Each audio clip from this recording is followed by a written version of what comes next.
문재인 대통령이 대기업 총수들을 만나 일본의 한국 수출 규제 조치를 전례 없는 비상 상황으로 규정하고 사태가 장기화될 가능성을 배제할 수 없다며 수입처의 다변화와 국내 생산 확대를 당부했습니다. 한국이 일본의 수출 제한 조치는 정치적 목적으로 이뤄진 경제 보복이라고 강조하자 일본은 한국에 대한 수출 규제는 무역 금수 조치가 아니라고 맞섰습니다. 미국 실무협상 재개를 앞두고 미국 측이 북한과의 비핵화 협상에서 핵동결이 완전한 비핵화로 가는 과정의 시작점이라고 분명히 했습니다. 미국이 이른바 빅딜 입장에서 한 발 물러나 단계적 접근으로 전환할 것인지 의도 분석합니다. 배우 김혜수 씨의 어머니가 지인들로부터 13억 원이 넘는 돈을 빌린 뒤 수년째 갚지 않고 있다는 주장이 나왔습니다. 김혜수 씨는 모친과 8년 전 연락을 끊었다며 논란에 대해서만 사과했습니다. 한국인 남편이 이주 여성 부인의 무차별 폭행을 가한 사건이 또 확인됐습니다.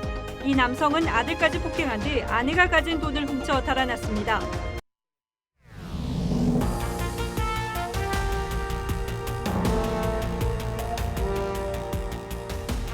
여러분 안녕하십니까? 뉴스9의 신동욱입니다. 일본의 경제 보복 조치 해법을 논의하기 위해서 30대 기업 총수들이 오늘 청와대에 한자리에 모였습니다. 대통령을 중심으로 국가 차원의 총력전에 나서겠다는 모양새로 보였습니다만 실질적으로 문제 해결에 얼마나 도움이 될지는 사실 의문이죠. 문재인 대통령은 기업이 중심이 되어 사태를 극복해 나가자고 강조했습니다. 먼저 백대호 기자가 보도합니다. 문재인 대통령은 일본이 정치적 목적으로 우리 경제에 타격을 주고 있다며 막다른 길로 가지 말라고 경고했습니다. 정부는 외교적 해결을 위해 최선을 다하고 있습니다. 일본 정부도 화답해 주기를 바랍니다. 더 이상 막다른 길로만 가지 않기를 바랍니다. 우리 기업이 피해를 입으면 맞대응하겠다면서 외교적 해법을 강조했던 이틀 전 발언과 비슷한 톤의 메시지입니다. 그러면서 대기업이 중심이 돼 비상 상황을 돌파해달라고 주문했습니다. 정부만으로는 안 되고 기업이 중심이 되어야 합니다. 특히 대기업의 협력을 당부드립니다. 소재 국산화를 위한 연구개발을 적극 지원하겠다면서 추가 예산안 편성 의지까지 밝혔습니다. 하지만 소재와 부품 국산화에는 적지 않은 시간이 걸린다는 총수들의 의견도 나온 것으로 전해집니다. 이 문제를 해결하기 위해서 이제 기업한테 이제 부담을 떠넘기고 또 그 기업의 부담을 덜어준다는 그 이유로 국민의 어떤 세금을 투입하는 이런 정책은 잘못된 정책이고요. 문제의 근본인 외교력 회복에 초점을 맞추기보다 뜻하지 않은 피해를 입고 있는 기업의 해법을 요구하고 있다는 지적도 나옵니다. TV조선 백대호입니다. 그런데 이번 사태는 일본 측에서도 분명히 정부 간의 대화 부족이 원인이라고 강조하고 있는데 왜 기업들이 방패막이가 되어야 하는가? 제게는 물론 국민들도 의아해하는 분들이 많습니다. 기업들로서는 청와대 호출에 응하지 않을 수도 없고 그렇다고 지금 상황에서 반일 감정을 부추기는 발언을 하기도 더더욱 어려운 상황이어서 극도로 몸을 사리는 분위기가 오늘 모임 이후에도 확인됐습니다. 김자민 기자가 취재했습니다. 오늘 청와대 간담회에서 기업인들의 발언은 모두 비공개로 진행했습니다. 하지만 재계에선 정부와 기업들이 모여 공동 대응안을 마련하는 듯한 모양새 자체가 일본을 자극할 수 있다는 우려가 나옵니다. 한 기업 관계자는 일본과 관련한 발언은 곧 일본에 척을 지게 되는 것인데 누가 공개적으로 말을 할 수 있겠냐고 지적했습니다. 실제 일부 총수들은 발언권을 그냥 넘기기도 한 것으로 알려졌습니다. 일본 공급업체들이나 또 일본 정부의 눈치도 보지 않을 수가 없거든요. 그런 측면에서 우리 기업들은 장관이나 대통령께서 주재하는 회의에는 참석에 대해서 부담을 많이 느낀다고 봅니다. 30대 기업을 일괄적으로 부르다 보니 현안과 직접적인 관련이 없는 식품업체나 금융사 대표가 참석하기도 했고 정작 게이단렌 등 일본과의 소통 창구를 가진 정경련은 배제됐습니다. 익명을 요구한 한 기업 관계자는 총수 30명을 한 번에 부르는 건 보여주기식 이벤트에 불과하다고 토로했습니다. 한편 일본에 머물고 있는 이재용 삼성전자 부회장은 일본 대형은행 관계자들과 만나 한일 관계가 더 악화될까 걱정이라고 말했다고 현지 언론이 보도했습니다. TV조선 김자민입니다. 이런 가운데 오늘 새벽 열린 WTO 세계무역기구 이사회에서 이 문제를 둘러싸고 두 나라가 격돌했습니다. 우리 정부는 일본의 행위는 명백한 정치적 목적의 보복 조치라고 강조했는데 일본은 이번 수출 규제는 무역 질서와는 관련이 없는 안보적 목적의 조치라고 반박했습니다. 보도에 차정승 기자입니다. 정부가 세계무역기구 WTO에 일본의 수출 규제 조치를 긴급 안건으로 상정했습니다. 스위스 제네바에서 열린 세계무역기구 상품무역이사회에서 정부는 일본이 자유무역의 가치를 심각하게 훼손했다고 주장했습니다. 백지아 주 제네바 대표부 대사는 일본의 주장은 WTO 규범상 수출 규제 조치의 근거가 될 수 없다며 정치적 목적의 경제 보복 조치는 부적절하다고 설명했습니다. 전 세계 전자제품 시장에 부정적 효과를 줄 수 있다는 점도 강조했습니다. 일본은 수출 규제는 금수 조치가 아니어서 무역 질서를 어긴 게 아니라는 주장을 되풀이했습니다. But now we changed, and just normal procedures will be applied to Korea. So this is perfectly in conformity with our obligation under the WTO. 그러면서 이번 규제는 안보상 이유가 크다고 주장했습니다. NHK 등 일본 언론은 정부 관계자를 인용해 수출된 원재료가 맹독성 화학무기 제조로 전용될 수 있는데도 한국 기업들이 서둘러 납품을 강요하는 일이 일상화됐다고 보도했습니다. 지하철 살인 사건을 상기시키면서 마치 일본 국민들이 가지고 있는 트라우마를 자극하는 그런 측면이 있는데요. 사실관계에 관해서 적절하지도 않을 뿐더러 근거가 부족하다고 봅니다. 수출 규제 공방이 국제 여론전으로 확산되는 가운데 정부는 23일 WTO 일반 이사회에서도 조치 부당성을 설명할 계획입니다. TV조선 차정승입니다. 자, 상황이 이렇게 급박하게 돌아가고 있는데 강경화 외교부 장관은 일주일 일정의 아프리카 출장을 떠났습니다. 뿐만 아니라 미국의 중재를 요청하기 위해서 폼페이오 미 국무장관에게 지난 며칠 동안 전화를 시도했지만 결국 통화를 하지 못하고 떠난 것으로 알려졌습니다. 우리 외교의 현 주소가 이렇습니다. 유병수 기자의 단독 보도입니다. 강경화 외교부 장관은 일본의 수출 조치가 시작된 직후부터 폼페이오 미 국무장관에게 전화 통화를 요청했지만 성사되지 못한 것으로 확인됐습니다. 국회 외교통일위 고위 관계자는 미국 측이 일정이 바쁘다는 이유로 강 장관의 요청에 응하지 않고 있는 것으로 알고 있다고 말했습니다.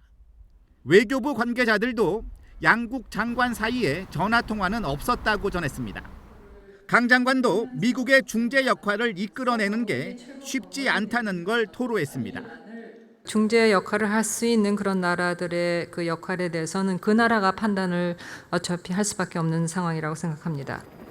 동맹국의 경제가 심각한 위기를 맞고 있는데도 미국이 뒷짐을 질 정도로 한미 동맹에 균열이 생겼다는 지적도 나옵니다. 한일 갈등이 치열한 가운데 강 장관은 아프리카로 6박 7일간 출장을 떠났습니다. 우리 정부는 오늘부터 일본과 한국을 방문하는 데이비드 스틸웰 미국 국무부 동아태 차관보의 역할에 기대를 걸고 있습니다. 윤상현 국회 외교통일위원장은 미국 상하원 원내대표와 상임위원장 등에게 중재에 나서달라는 서신을 발송했습니다. TV조선 유병수입니다. 관련 뉴스 하나 더 있습니다. 얼마 전 김상조 청와대 정책실장이 일본이 우리 경제를 압박할 긴 목록을 갖고 있다는 사실을 알고 있었다라는 발언을 한 바 있는데 여기에 대해서 이낙연 총리가 정책실장이 말을 너무 많이 한다고 지적했습니다. 알면서도 왜 대책을 세우지 않았느냐고 야당이 공격할 빌미를 준 데 대해서 총리의 마음이 불편했던 것 같습니다. 보도에 홍혜영 기자입니다. 일본의 수출 규제 예상 목록을 준비하고 있었다는 김상조 청와대 정책실장의 발언에 대한 야당 의원의 지적에 이낙연 국무총리가 예상 밖의 답변을 합니다. 김상조 실장은 일본의 핵심 소재 세계 품목에서 이렇게 규제가 경제 보복이 있을 때 100개의 롱리스트를 가지고 있다. 예, 어떤 것을 김 실장이 얘기했는지 알고 있습니다만은 정책실장으로서 너무 많은 말을 하고 있구나 이렇게 판단했습니다. 김 실장은 지난 3일 일본의 수출 규제 품목은 롱리스트 가운데 가장 아프다고 느낄 1번에서 3번까지를 딱 집은 것이라고 말했습니다. 정부가 일본의 조치에 대비하고 있었다는 취지였지만 이 총리는 대통령 참모로서 불필요한 논란을 낳을 수 있는 말을 해 신중하지 못했다고 판단한 겁니다. 당장 야당에서는 롱리스트가 100개였으면 하나하나에 대해 대비책이 있어야 했지 않느냐는 비판이 나왔습니다. 이런 가운데 이 총리는 자신의 총선 출마 가능성을 묻는 질의에 인사권자의 뜻에 따르겠다며 가능성을 부인하지 않았습니다. TV조선 홍혜영입니다. 인사청문회에서 거짓말을 했다는 논란을 빚고 있는 윤석열 검찰총장 후보자에 대해서는 여당 내에서도 사과해야 한다는 목소리가 나오고 있습니다. 야당은 물론 당장 사퇴하라는 입장에서 물러서지 않고 있습니다. 하지만 청와대는 아랑곳하지 않고 임명 강행 절차에 들어갔습니다. 서주민 기자가 보도합니다. 자유한국당과 바른미래당은 윤석열 검찰총장 후보자 인사청문 경과보고서 채택을 거부했습니다. 정말 완벽한 거짓말 그리고 그 뻔뻔스러움을 온 국민이 지켜봤습니다. 정말 조폭적 의리를 과시하는 이런 모습이 떠오르는 것은 여당은 중대 결격 사유가 없다며 맞섰습니다. 탈세, 위장전입, 투기 의혹, 음주운전, 논문 표절 등 무엇 하나 문제가 된 것이 없는 후보입니다. 다만 여야에서는 당론과 결이 다른 목소리도 나왔습니다. 더불어민주당 금태섭 의원은 후배 검사를 감싸주려고 적극적 거짓말을 한 것은 미담이 아니라 사과할 일이라고 비판했습니다. 반면 홍준표 전 한국당 대표는 변호사에 대한 단순한 정보 제공에 관여한 정도라면 별 문제가 되지 않는다고 했습니다. 윤석열 총장을 감쌀 생각으로 한 게 아니고 그거는 본질을 두고 얘기하는 것이 맞지. 청문 보고서 채택이 불발되자 문재인 대통령은 15일까지 보고서를 보내달라고 국회에 다시 요청했습니다. 채택이 안 되면 문 대통령은 윤 후보자 임명을 강행할 가능성이 높아 보입니다. TV조선 서주민입니다. 윤석열 후보자를 거짓말 논란 속으로 몰아넣은 사건은 윤우진 전 용산 세무서장의 과거 뇌물수수 의혹입니다. 아시는 것처럼 윤 전 서장은 윤대진 법무부 검찰국장의 친형이고 윤 후보자와도 가깝게 지낸 사이로 알려져 있습니다.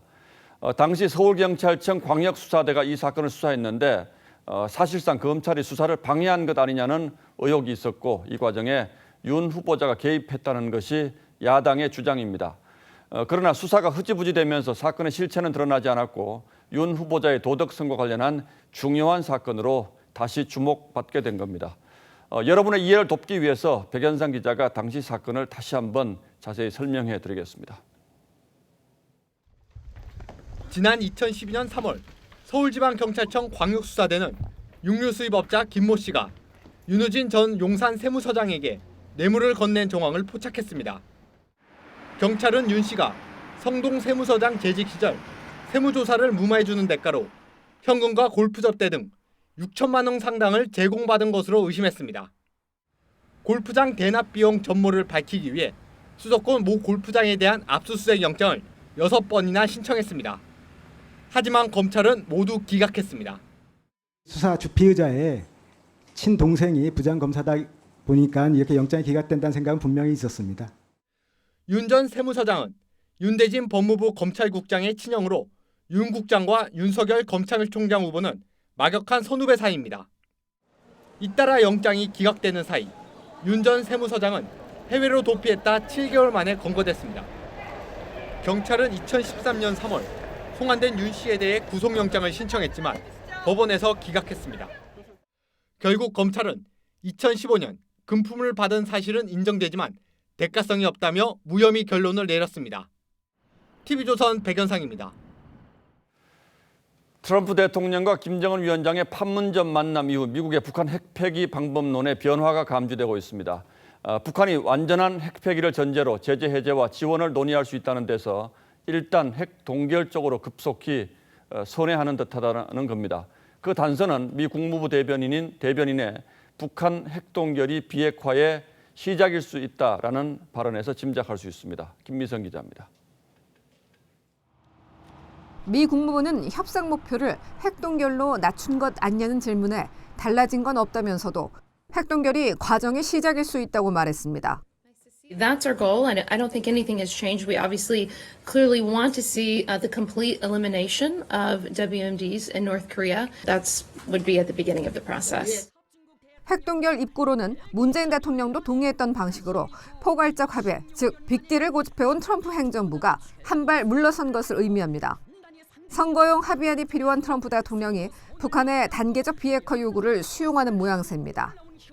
하지만 단계적 방식은 협상을 장기전으로 끌고 가게 되고 제재까지 풀어줄 경우 비핵화는 더 어려워질 수 있습니다. 살라미 전술을 구사해 왔는데 그동안 미국이 주장해왔던 빅딜을 포기하고 동결에 보상을 하면 다음 단계 비핵화를 이끌어내기 더 어렵게 돼서 핵보유가 고착화될 우려가 있다. 미 국무부는 아직 실무 협상 일정이 잡히지 않았다고 했지만 빠르면 다음 주쯤 제3국에서 시작될 전망입니다. TV조선 김미선입니다.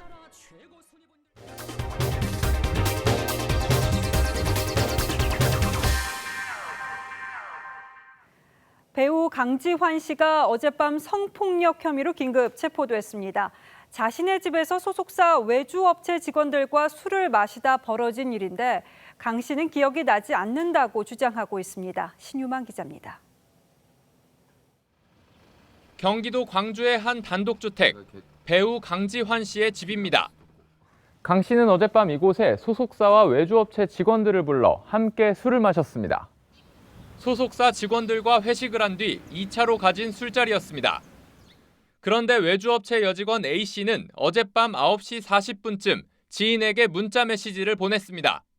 강 씨의 집에 갇혔다며 신고를 부탁했습니다. 경찰은 어젯밤 10시 50분쯤 성폭력 혐의로 강 씨를 긴급 체포했습니다. A씨는 경찰 조사에서 잠을 자던 중 강 씨에게 성폭행을 당했다고 말했습니다. 또 다른 외주업체 여직원 B씨도 강 씨가 A씨를 성폭행하려는 것을 목격했다고 진술했습니다. B씨는 또 강 씨가 자신도 성추행했다고 주장했습니다. 강 씨는 경찰 조사에서 술을 먹은 것은 기억나는데 눈을 뜨니 A씨 등이 자던 방이었다고 말한 것으로 알려졌습니다. 강 씨 소속사는 강 씨는 모든 향후 일정을 전면 취소하고 성실히 조사에 임할 것이라고 밝혔습니다. 제가 지금 기자님한테 드릴 수 있는 말씀은 나름 확인 중이란 것 같기는. 경찰은 구속영장 신청을 검토하고 있습니다. TV조선 신유만입니다. 배우 김혜수 씨의 어머니가 지인들에게서 13억 원이 넘는 돈을 빌린 뒤 갚지 않고 있다는 주장이 나왔습니다. 김혜수 씨는 해당 사건에 대한 입장을 밝히면서 그동안 공개되지 않았던 개인적인 부분도 드러냈는데요. 이 모친이 일으키는 금전 문제로 8년 전 연락을 끊었다는 겁니다. 또 채무는 당사자인 어머니의 책임이라면서 논란에 대해서만 사과했습니다. 이루라 기자입니다. 지난 2011년 김혜수 씨 모친에게 차용증까지 받고 최대 1억 원을 빌려줬다는 피해자가 등장했습니다. 3개월만 빌려달랬기 때문에 이렇게 된 거예요. 근데 지금 조금 더 들어가야 된다. 뭐 터를 닦고 있는데 이게 필요하다. 그래서 김 씨 모친은 타운하우스 개발, 쓰레기, 폐기물 발전소 등의 사업에 투자한다며 돈을 빌려 거액의 채무를 진 것으로 전해집니다. 현재까지 파악된 피해자는 7에서 8명, 피해액은 13억 5천만 원에 이릅니다. 이 중에는 현역 국회의원도 포함돼 있습니다.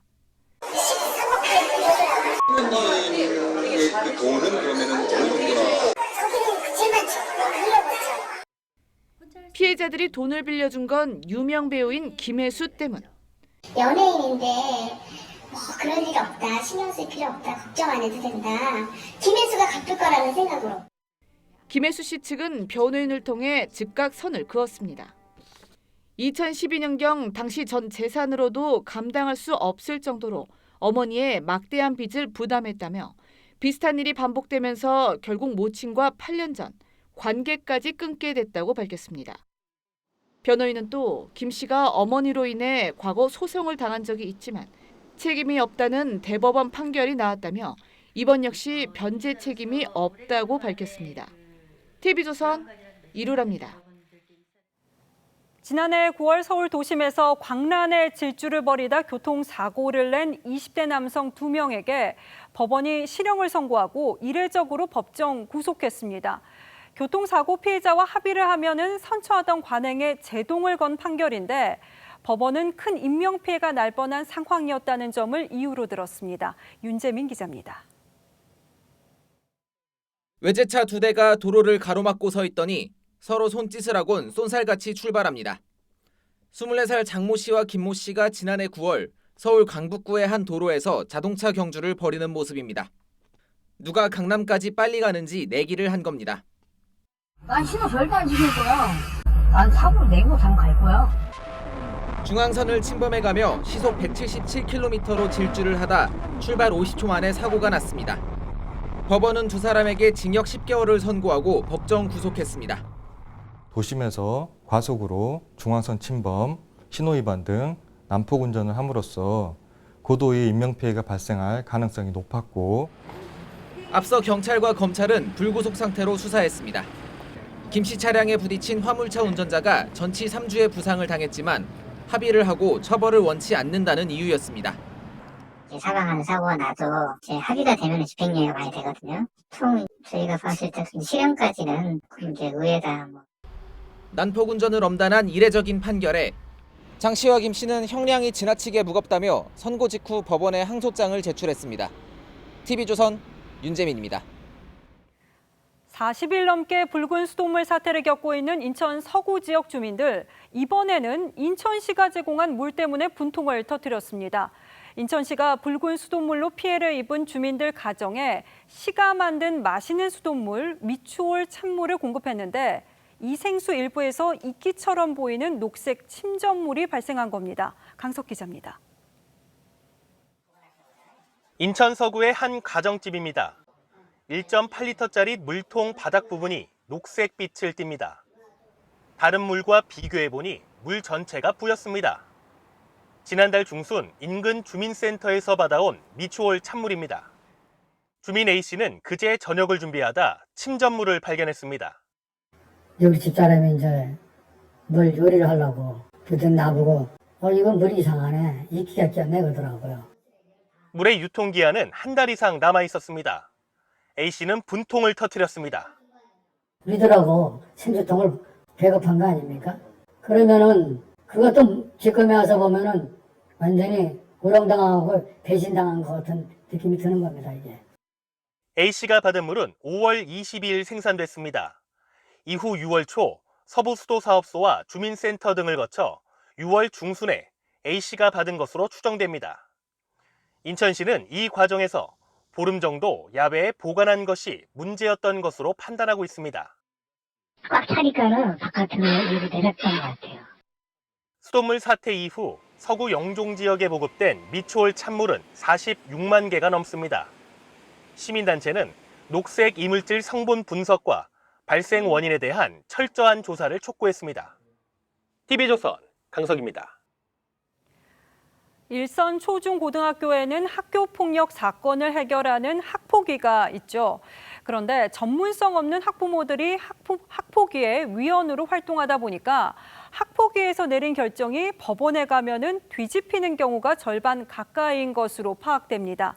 황선영 기자가 학폭위의 문제점을 짚어봤습니다. 40대 여성 A씨는 지난 3월 초등학생 아들을 때리는 가해 학생을 말리려다 손을 뿌리쳤습니다.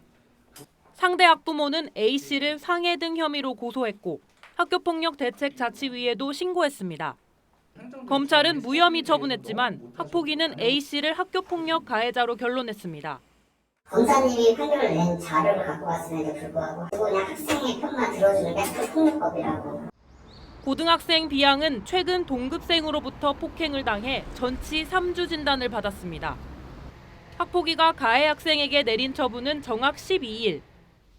B양 측은 낮은 처벌이라며 행정소송을 검토하고 있습니다. 피해자를 30대가량 연속으로 때리고 침까지 뱉고 최소 전학이나 퇴학까지 될 수 있는 사안임에도 불구하고 10명 이내의 학폭위는 법조인과 의사, 경찰 등 외부위원과 교사와 학부모가 참여해 다수결로 가해 학생의 처벌 수위를 정합니다. 그런데 전문성 없는 학부모들이 학폭위의 과반을 차지하다 보니 내린 결정에 잡음이 끊이지 않습니다. 실제 지난해 학폭위 결정 108건 가운데 40% 이상이 법원에서 뒤집혔습니다. 교사들도 결정이 어려운 건 마찬가지입니다. 차라리 제가 예리한 검사가 됐거나 성원사가 됐었으면 어떻게든 시시비를 가리고 싶지만 우리가 그렇게 할 수 있는 사람들은 아니잖아요. 학폭위의 전문위원을 확대하는 법안이 발의됐지만 1년 넘게 국회에 계류돼 있습니다. TV조선 황선영입니다. 한국인 남편과 결혼한 이주 여성의 42%가 가정폭력에 시달리고 있다는 뉴스 전해드렸는데요. 한국인 남편이 이주 여성인 부인을 무차별 폭행한 사건이 또 확인됐습니다. 구타 때문에 부인의 얼굴은 눈뜨고 보기 어려울 지경이었는데요. 남편은 아내가 가진 돈을 훔쳐서 달아났습니다. 신주명 기자의 단독 보도입니다. 방이 난장판이 됐습니다. 넘어진 자전거 사이로 혈흔이 보입니다. 혈흔은 거실까지 이어집니다. 필리핀에서 이주한 38살 A씨가 한국인 남편 63살 이모 씨에게 폭행당한 흔적입니다. 너무 진짜로 무서웠어요. 몰라 살아서 죽어서 몰랐어요. A씨는 지난 2일 아침 아들을 폭행하는 남편을 피해 아들과 함께 집 밖으로 도망쳤습니다. 이후 가방을 챙기러 잠시 집에 돌아가자 남편 E씨는 A씨의 휴대전화를 부수고 둔기로 A씨를 폭행했습니다. 남편은 A씨가 가지고 있던 돈 700만 원을 훔쳐 달아났습니다. 근데 남자는 도망갔거든요. 그냥 복종이 말입니다. 피가 흥분했었어요. 저 경찰관이 다 끝날 때까지 닥치 말라까지 했거든요. A씨는 남편의 상습 폭행에 시달리면서도 오랫동안 무직이었던 남편을 대신해 가장 역할을 해왔습니다. A씨는 이번에도 상처가 채 아물기도 전에 일을 다시 시작했습니다. 애들은 그냥 생각했어요. 애들은 어떻게 내가 근데 애들은 생각나는데. 경찰은 남편 E씨에게 주거 퇴거 명령과 100m 이내 접근 금지 임시 조치 결정을 내렸습니다. 경찰은 A씨의 신변을 보호하며 E씨의 행방을 쫓고 있습니다. TV조선 신주명입니다. 자, 이렇게 폭행을 당해도 이주 여성들이 바로 신고를 하지 못하는 것은 한국인 남편과 이혼을 할 경우에는 체류 자격을 잃을 수도 있기 때문이었죠. 그런데 대법원이 결혼 이주 여성의 인권에 우선한 판단을 내놨습니다. 혼인 파탄의 주된 책임이 한국인 배우자에게 있다면 이혼한 이주 여성의 한국 체류 자격이 인정된다는 겁니다. 조정린 기자가 보도합니다. 19 나이에 17살 연상인 한국인 남편과 결혼한 베트남 여성 A씨. 신혼의 단꿈이 깨지는 데는 불과 7개월밖에 걸리지 않았습니다. 시어머니의 편의점에서 일하다 임신 5주 만에 유산한 이유로 편의점 일을 거부하다 집에서 사실상 쫓겨난 겁니다. A씨는 남편과의 이혼 소송에서 승소했지만 결혼 상태로 2년을 머물러야 하는 국적 취득 요건을 채우지 못해 한국을 떠날 위기에 처했습니다. A씨는 체류 연장을 거부한 출입국 사무소를 상대로 행정소송을 냈습니다. 하지만 1, 2심 모두 혼인 파탄의 책임이 전적으로 한국인 남편에게 있다고 보기 어렵다며 A씨에게 패소 판결을 내렸습니다. 대법원은 이 원심 판단이 잘못됐다며 원고 승소 취지로 사건을 다시 돌려보냈습니다. 한국인 배우자에게 혼인 파탄의 주된 책임이 있다는 것만으로도 체류 연장 사유로 인정할 수 있다고 본 겁니다. 전적인 책임으로 이혼하는 경우는 현실적으로 거의 없어요. 오히려 대법원에서는 이런 현실적인 것을 반영을 해서 재판부는 결혼 이주 여성의 체류 자격 요건을 엄격하게 해석할 경우 한국인 배우자가 이를 악용해 부당하게 대우할 가능성도 생길 수 있다고 강조했습니다. TV조선 조정린입니다. 예, 우리 경제의 큰 복병이죠. 내년 최저임금을 결정해야 할 때가 다가왔습니다. 노동계는 14% 인상한 9,570원을 주장하고 있는데 경영계는 반대로 삭감안을 내놨습니다. 이렇게 양측의 입장 차가 매우 커서 내일까지 절충안을 낼 수 있을지 예측하기가 어려운 상황입니다. 이채림 기자가 취재했습니다. 경영계의 최저임금 삭감안을 반발해 어제 전원회의에 불참했던 노동계. 제가 찾아본 자료에 의하면 삭감안을 내는 나라는 우리나라 말고 없었습니다. 오늘은 시민 11,000명의 규탄 서명서와 함께 회의에 복귀했습니다. 노동계는 10,000원에서 9,570원으로 낮춘 1차 수정안을 제시했습니다. 월급으로 환산하면 약 200만 원으로 비혼 근로자 한 사람의 월 생계비라는 설명입니다. 4.2% 삭감한 8천 원을 제시했던 경영계도 한 발 물러섰지만 여전히 2% 삭감안을 고집했습니다. 최저임금에 대한 부작용, 그다음에 우리 경제 현실을 종합적으로 저희들이 검토하고 그거를 고려해서 저희들이 절실한 심정으로. 앞서 박준식 위원장은 내일까지 내년도 최저임금을 결정하겠다고 밝혔습니다. 내일이 마지막 단판이지만 노사 간 간극이 여전히 커서 또다시 밤샘 마라톤 협상이 예상됩니다. 타협안이 만들어지지 않으면 공익위원들이 결정적 역할을 할 것으로 보입니다. 고용노동부는 다음 달 5일 내년도 최저임금을 고시해야 합니다. 이를 위해 최이민은 15일까지 최종 의결안을 제출해야 합니다. TV조선 이채림입니다. 그러면 이번에는 이 최저임금과도 밀접한 관련이 있는 고용 상황을 알아보도록 하겠습니다. 지난달 고용률은 조금 나아진 것으로 나타났습니다. 그런데 이상한 점은 실업률은 오히려 악화됐다는 겁니다. 고용이 좋아졌으면 실업률도 떨어지는 게 정상인데 이렇게 두 지표가 같이 상승하는 이유는 어디에 있는 건지 송병철 기자가 분석했습니다. 서울 구로구의 새벽 인력시장. 일자리를 찾는 사람들이 옹기종기 모였습니다. 하지만 일감을 얻는 사람보다 허탕친 사람이 더 많습니다. 일주일에 한 1,000원으로 허탕치죠. 저는 한 두세 번 일 나가는지. 이제 보면은 참 답답해요. 일이 없다 보니 지난달 실업률은 지난해보다 0.3%포인트 오른 4.0%를 기록했습니다. 여기에 지난달 치러진 지방직 공무원 시험에 응시한 인원과 정부 예산이 투입되는 재정일자리 사업에 탈락한 사람까지 실업자에 포함되면서 실업률을 끌어올렸습니다. 실업률이 이처럼 올랐는데 이상하게 고용률도 함께 상승했습니다. 지난달 15세 이상 고용률은 61.6%로 지난해와 비교해 0.2%포인트 올랐습니다.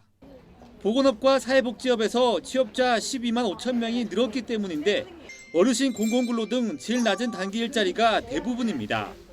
재정 일자리가 전년에 비해서 10만 명이 증가를 하고 있고요. 그래서 그 일자리로 구직 활동을 하는 60대 이상 분들의 구직 활동이 증가한 데 하나의 원인이 있고, 정부의 재정 일자리가 고용률과 실업률을 동시에 끌어올리면서 고용 환경은 제자리 걸음이라는 지적이 나옵니다.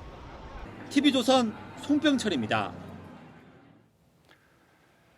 집에서 치킨 배달시킬 때 생맥주도 같이 주문해서 드신 분들 많으실 겁니다. 그런데 사실 이게 불법이었다고 합니다.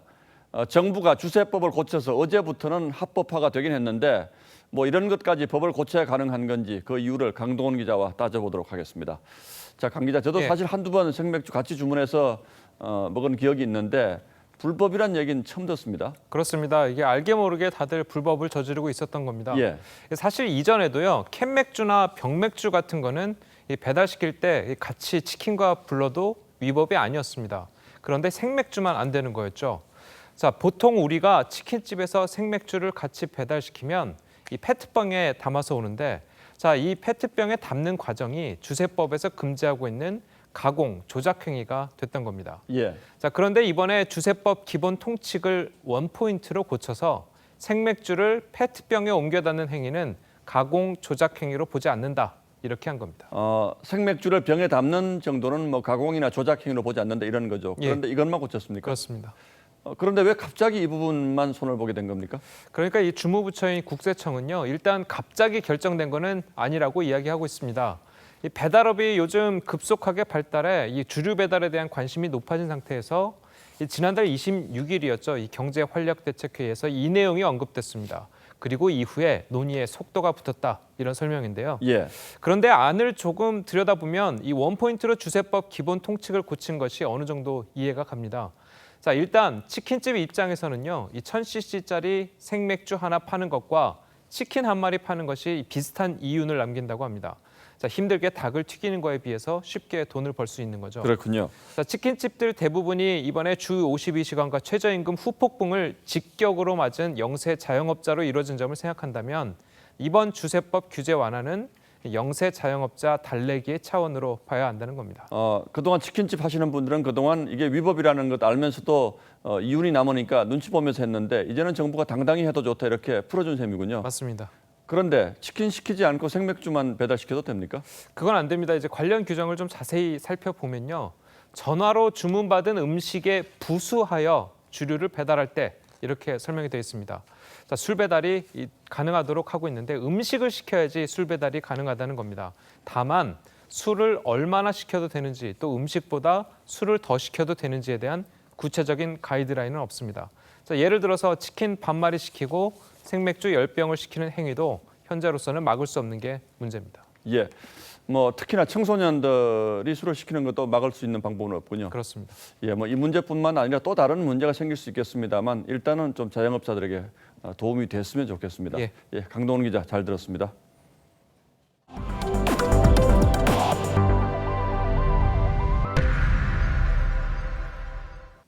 미국 델타항공 국내선 여객기가 150여 명을 태우고 운항하던 중에 엔진에서 불이 났습니다.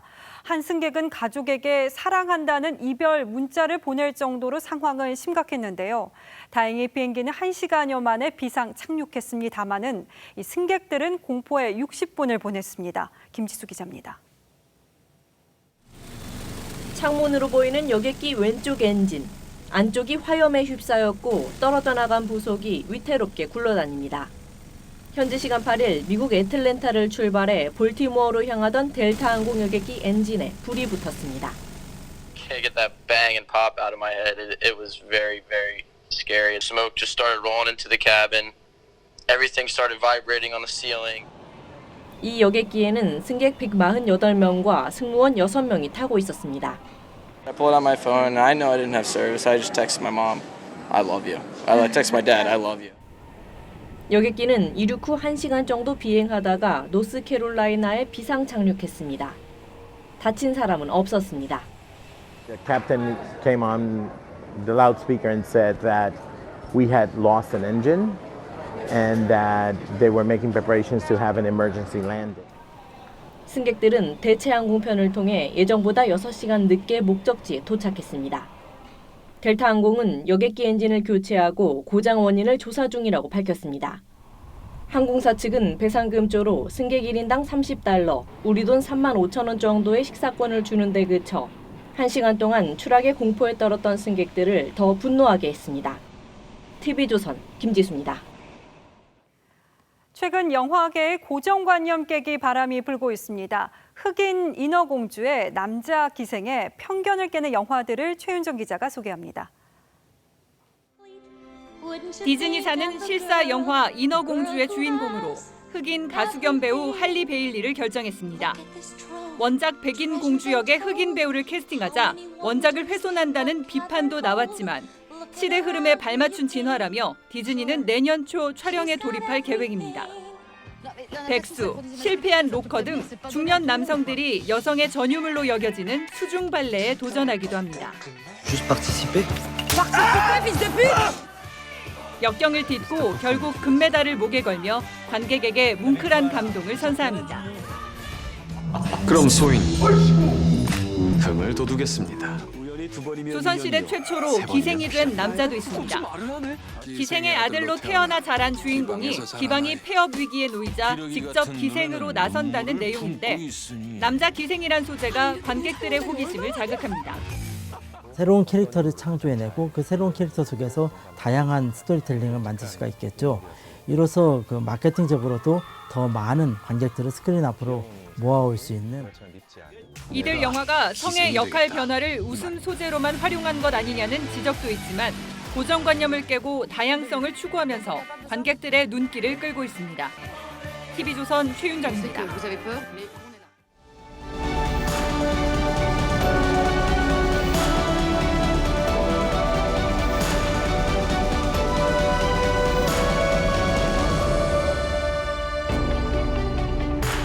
지난 2016년 대한민국 역사박물관이 50년 전인 1966년을 대표하는 자료를 모아서 전시회를 열었습니다. 베트남 파병 외교각서, 제2차 경제개발계획 보고서, 국산 1호TV와 함께 이 참고서 초판본이 눈길을 끌었습니다.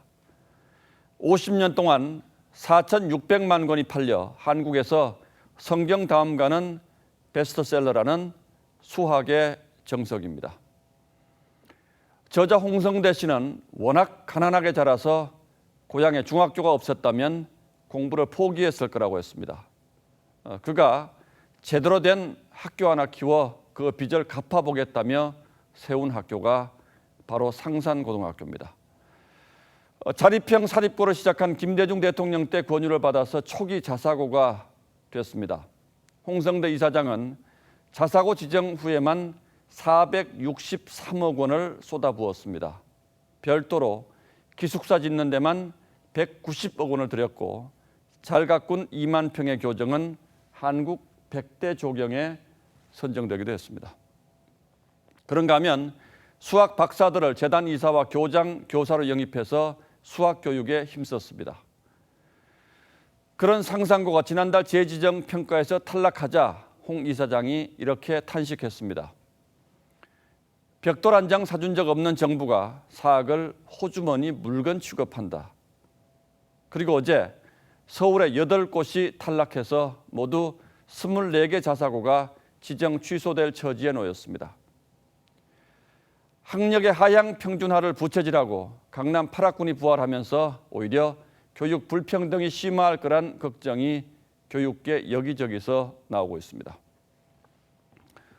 이런 문제는 차치하더라도 사실 평준화와 수월성 교육은 양자택일의 문제는 아닐 겁니다. 고루 잘 가르치면서도 얼마든지 창의적인 인재를 양성할 수 있는 일입니다. 문제는 교육 정책부터 작은 지침까지 모두 정부가 정해서 규제하고 그러면서 학교 교육이 정치에 휘둘리게 되는 겁니다. OECD가 각국의 학력을 평가하는 피사라는 게 있습니다. 비회원인 중국에서는 상하이가 도시 자격으로 2차례 참여해서 2번 다 1등을 차지했습니다. 상하이에 수십 개가 있는 자율 영재 학교의 힘이죠. 인도가 세계 IT 업계의 인재 공급처가 된 것도 교육 과정과 입시에 일절 관여하지 않는 정부 덕이 큽니다. 한국 교육이 살려면 교육부부터 없애야 한다는 한탄을 이제는 정말 진지하게 곱씹어 볼 때가 된 듯합니다. 그리고 우습지만 웃지 못할 일이 자사고 특목고 폐지에 앞장서는 높은 분들 가운데 그 자녀들은 특목고 자사고에 보낸 분들이 유난히 많다는 사실입니다. 그중에는 조희연 서울시 교육감도 있습니다. 7월 10일 앵커의 시선은 교육 5년지계였습니다. 폭염의 열기를 뚫고 시원한 장맛비가 찾아왔습니다. 오늘 밤부터는 빗줄기가 더 강해지면서 내일까지 많은 비가 내리겠습니다. 수도권 지역에 최고 60mm가 예상되고 동해안 지역은 100에서 200mm가 넘는 물폭탄이 내리겠습니다. 이 지역엔 호우특보가 내려진 만큼 대비 잘 하셔야겠고요. 내일은 전국적으로 바람도 강하게 불겠습니다. 우산이 꺾이거나 망가질 수도 있으니까요. 크고 튼튼한 걸로 준비하시는 게 좋겠습니다. 내일도 비와 바람 덕에 선선하겠습니다. 서울의 한낮 기온 26도로 예상되고요. 부산은 25도를 가리키겠습니다. 동해와 남해, 제주도 해상에는 풍랑주의보가 내려진 가운데 물결이 거세게 일겠습니다. 항해나 조업하는 선박은 주의가 필요하겠고요. 장마 전선은 내일부터 차차 남쪽으로 물러나겠습니다. 이후에는 소나기가 내리는 날이 많겠습니다. 날씨였습니다. 대통령이 기업인들과 머리를 맞대고 경제 문제를 논의하는 것 참 보기 좋습니다만 평소에 이렇게 했으면 얼마나 더 좋았을까 하는 아쉬움이 남습니다. 또 하나, 일본은 벌써 오래전부터 준비한 계획을 착착 진행하고 있는데 그 사실조차 파악하지 못한 정부가 이제서야 기업인들을 불러서 난리법석을 떠는 게 일본 사람들 눈에는 과연 어떻게 보였을지 심각하게 걱정하지 않을 수 없습니다. 네, 수요일 뉴스나인 마칩니다. 시청해주신 여러분 고맙습니다.